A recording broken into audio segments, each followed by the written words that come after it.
Welcome to Luca is a billionaire, where the only thing I invest in is your answers.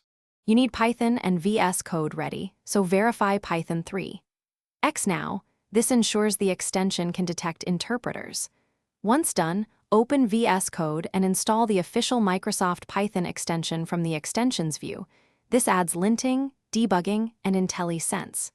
Next, select your interpreter with the command palette so the editor uses the correct environment for packages and paths. Make sure to pick a virtualenv or conda-env if you want isolated dependencies. Now configure key features so you get real productivity gains. First, set the workspace interpreter and save it to VSCode/settings, JSON so collaborators share the same environment. Then enable linting and select a formatter in settings to maintain code quality automatically. Install Pylint or Flake 8 and Black or isort in your env. Finally, configure the debugger by creating a launch JSON from the run view so you can set breakpoints, step through code, and inspect variables during execution.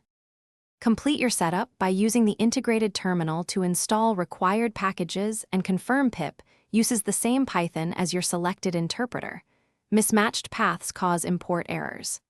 Run your tests and use the debugger to validate behavior and watch the problems panel for lint warnings. If features break, reload the window or reinstall the Python extension.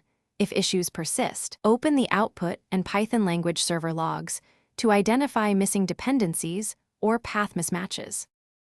Thanks for watching and please subscribe. It's the best investment you'll ever make.